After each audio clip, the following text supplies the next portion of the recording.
It is 10:05 and now 10:06 at WPSL 1590, the talk of the Treasure Coast. And a very pleasant good morning to you. Time for Money Info, brought to you by Princeton Research, with Mike King in Las Vegas, Dave Rogers in Virginia, and Charles Moskowitz up on lovely Cape Cod. Good morning, gentlemen. Hey, Michael, how are you? It's a good morning. Yeah, it is a very, very good morning. Yeah, let's see.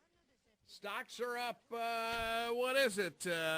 Quite nicely. Oh, Dow's yeah, up over 60. 60, yeah. And the S&P is up $7.60. Yeah.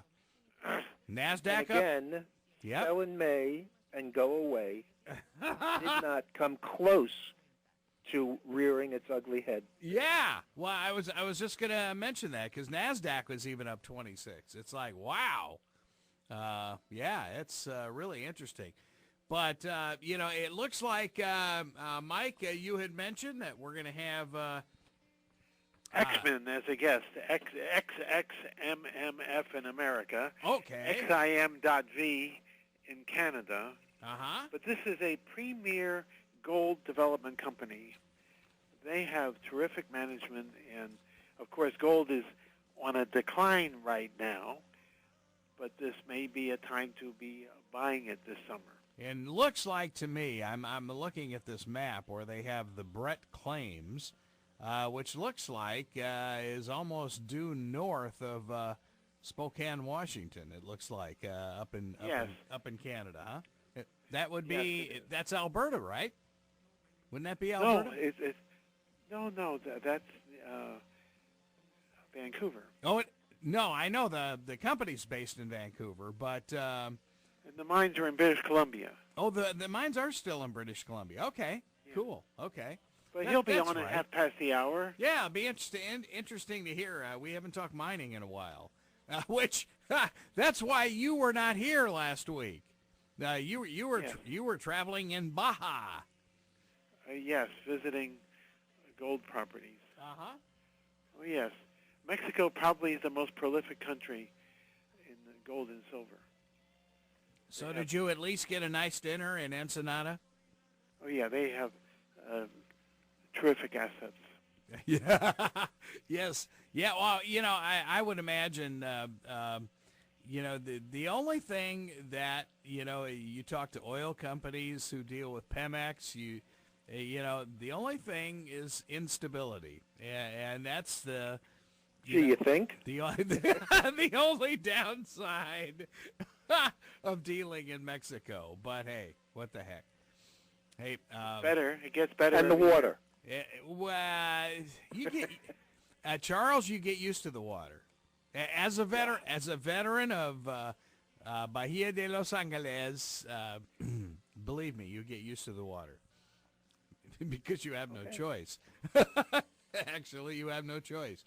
Hey, did you guys happen to catch any of this? I was watching Bloomberg yesterday. Actually, I was watching Bloomberg's, is it a Chinese, they call it First Look or something like that, that's based in Hong Kong. Great newscast, by the way. But they got into this whole thing, how Malaysia Air... This is long before this, airship disappeared. It has lost over $1 billion since 2011, and the government has subsidized it all. Yikes! And that's a major air carrier, right? Yeah, I wouldn't call it major, but it's a disaster. Well, yeah. But they were a big air carrier, though, over there, though, right, Mike? Well, if you want to call it big, I mean, it's relative. It's really quite small on the worldwide. Oh, okay. Oh, for some reason I was thinking it was a major carrier. Okay. Huh. Interesting. So, did you guys see the story about how the Chinese are worried about hackers? So they're going to get junk all the IBM servers in China. I love that. Yeah. They're worried about hackers. Okay. Where are those hackers? Well, coming from? at some point, you have to say, well, if we can do it, obviously people can do it to us. Or more specifically, if they're doing it to them, they can do it to us. Yeah. I mean, it's the reality of the situation at some point in time finally sinks in. Mm-hmm. So of course they should be worried. Yeah. In the meantime, they're clearly ahead of us on the, stolen IT stuff. Intellectual properties is, it's unbelievable. The cost in jobs and in, real dollars of, and of course there are plenty of technologies that we don't want to share with them. Right.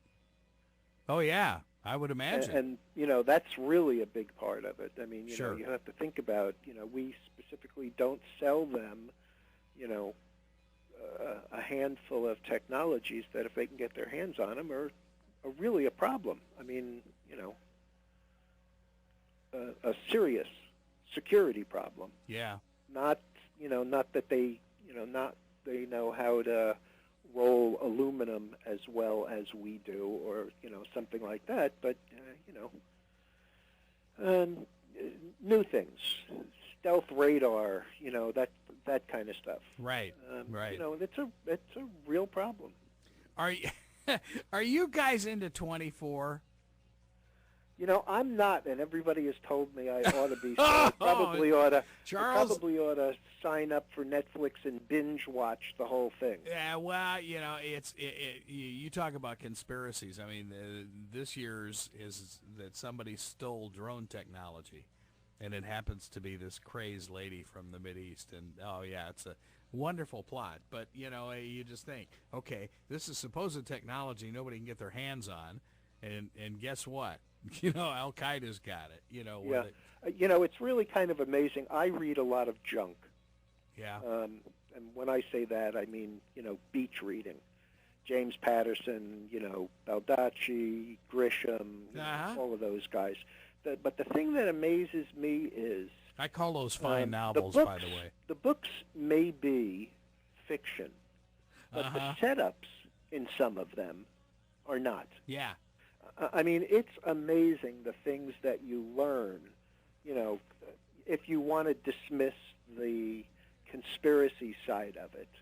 You get a lot of information about stuff that, who was the guy who recently died, who wrote a bunch of these? I'm trying to remember who it was, but, he was head and shoulders above everybody else as it related to security and war plans, and his books were tremendous. Who's the guy who wrote Red October?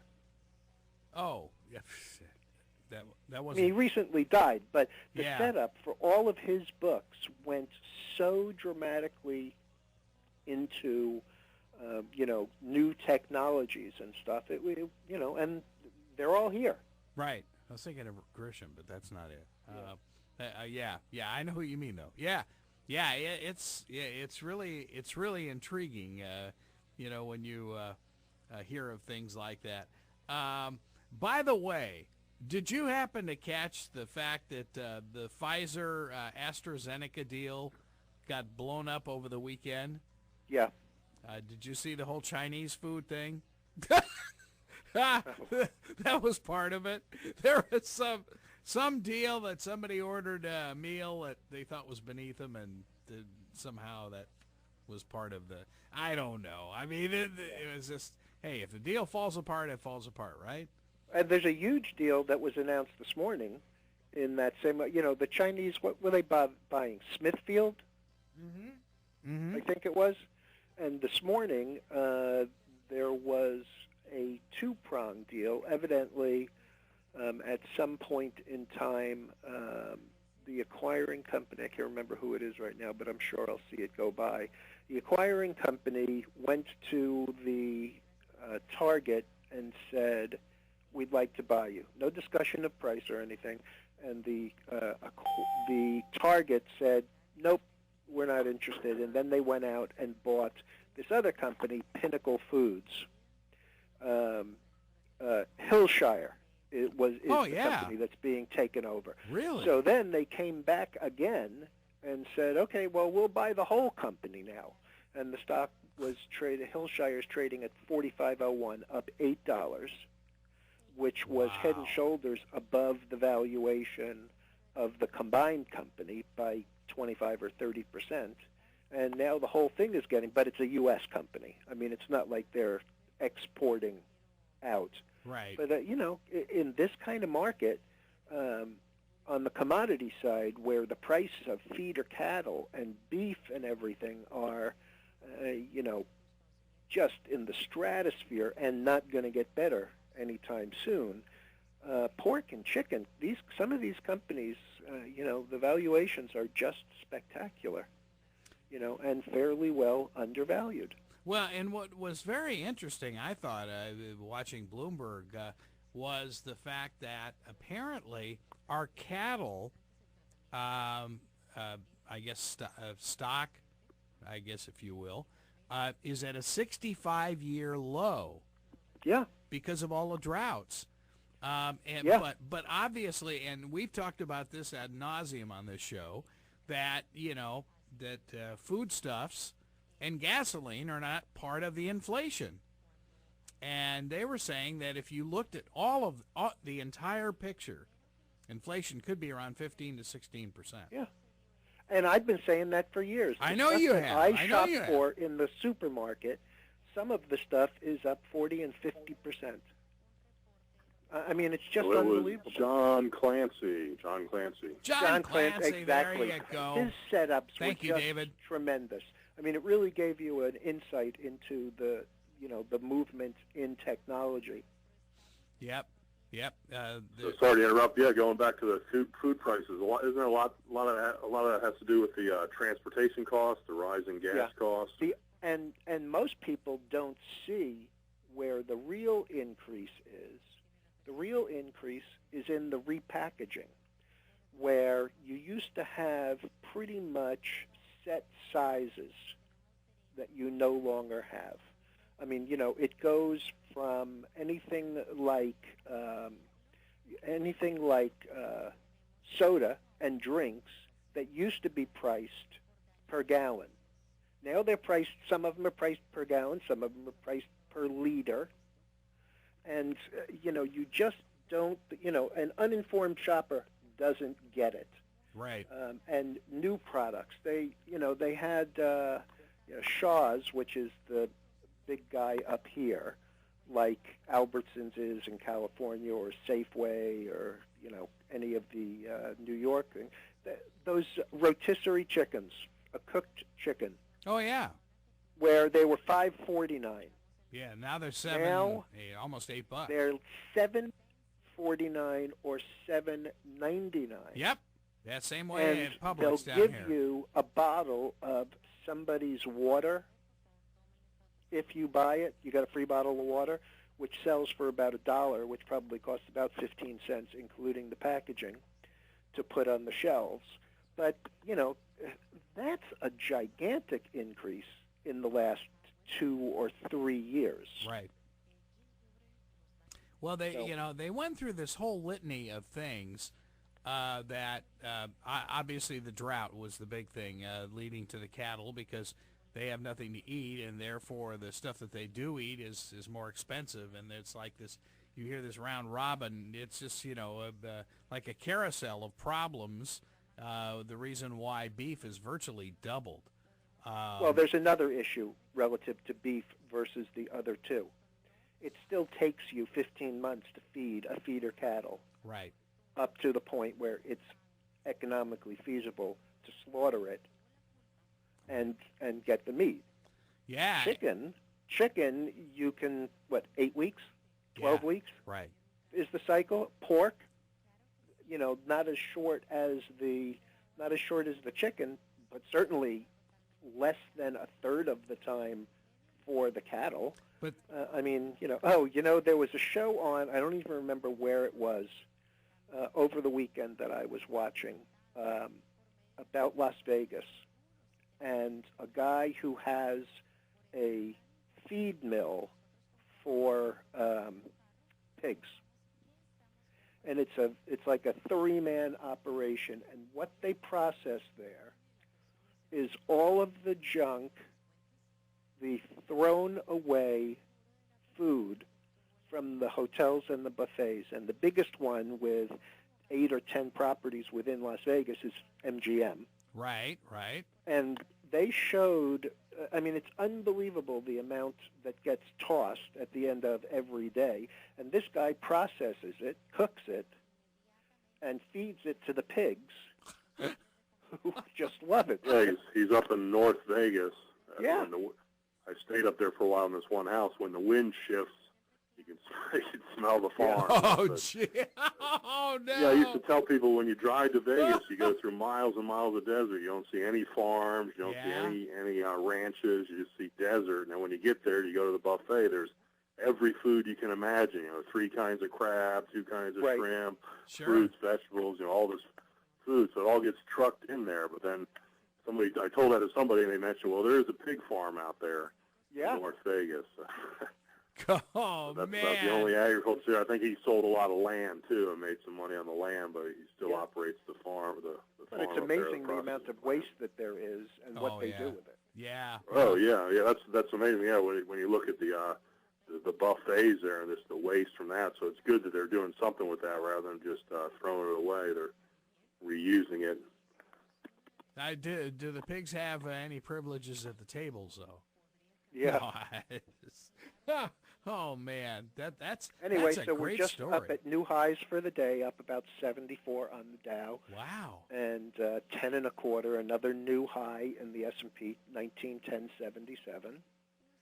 And some of the things that have really come back to life. It turns out that the error that Bank of America made, which took the stock from 15.5 to 14 and very low change, turns out to be really minute. The stock is now 15.19, up 47 cents on the day. And it's probably a buy here. Yeah, it probably. I can't buy it up 4% on the day, but the fact of the matter is, it has had a nice rally. We're right now in Facebook, Under Armour, and Boeing. And with the we have to give a salute to Charles there. He had some great trades last week. And we still have half positions in all of those. Yeah, the options trading account is moving back into the green. We had some good trades after the January hammer, and we're coming back. So I think we'll get back to the 200% returns for the year that we had last year. This was the first quarter that we've ever had where we were actually down, and we were down almost 30%. Right now we're down, a shade under 15%. So we got half the money back, not counting today's action. And today's action should be taking us pretty close to break even. And in the big accounts where we bought the Apple all the way down, we made great money on it the first time. And there's kind of a misnomer about where we were in that big account for the Apple. We were carrying positions that were put on, some at 6.38 and then twice as much at 5.38. But what people who just look at it now don't see is those positions, we traded options against those positions and made a ton of money. We've never really been in a losing position, but now we have essentially a 1.5 times position with an average price of about 570, I think. And we now have a stop under the market at 597 and change, and the stock is, 620. So, that's turned around real nicely. And of course, we have a couple of, nice positions and a couple of ugly positions in some of the biotechs. But we have some positions in things like Alcoa at $10.40 or $10.60, trading $13.62 right now. So the account's coming back. This is very clearly been a very big bull market that we've had some really stunning reversals, dramatic and quick, that just stop on a dime. It's like, It's like the beginning of the year. We had the highest close of the year in all the markets on December 31st, and it was like they flipped the switch. And on January 3rd or 4th or whatever the first day of the year was, we started down. Going down. Yes. And these sell-offs that we have now, we make a new high, we break hard. Everybody says, oh, we were down 150. Finally, the correction is here. Well, the correction has been here now a half a dozen times that it has stopped on a dime and turned right back up. Mm-hmm. And unless you have positions that you're sitting with, it's, it really can hurt you to be out when you expect this, this market to pull back 10 or 15 or 20%. But, it sells advertising, it sells papers, and, it sells on CNBC. But sure. The fact of the matter is, if you weren't short or you didn't sell before we started down, you were much better off just sitting quietly and waiting for it to turn back up, because it did, and it has in the last 6 weeks probably had, 5 or 6 new closing highs, all-time closing highs. Yeah. Tell us a little Right, bit I'd about... like to remind our listeners, too, that the text message trading alert service and the Market Strategies newsletter is a subscriber service, but we are offering free sample trade alerts and free sample newsletters. You can get those by, of course, going to PrincetonResearch.com. Over on the right side, you'll see the trade alerts for free. Click on that, and you can subscribe to free sample trade alerts and free sample market strategy newsletters. It's all at PrincetonResearch.com. That's great. Sounds good, David. You mentioned Under Armour, Charles. Yes, I've been reading on both Fox Sports and ESPN. They are signing, it seems like just a pyramid full of gigantic colleges and universities and taking them away from Nike. Yeah, that's right, Greg. I mentioned when we were talking about Adidas a few weeks back, Yep. Under Armour stole the Notre Dame athletics, Notre Dame football athletics contract from Adidas. They had a deal with Under Armour, and part of the deal involved a stock deal. So it's actually one of the highest college. It is the highest college contract signed because of the stock that's involved. Wait a minute. Notre Dame owns stock now in Under Armour? Yeah, as part of their deal to use the Under Armour equipment for football and athletics. Part of the deal involved stock. I love it. And just so that you know, here's a stock that topped out in March. I mean, it didn't have the January, February, March that a lot of stocks did. Uh-huh. But it topped out in March around 62.5, and they split the stock, and it traded right on the 200-day moving average.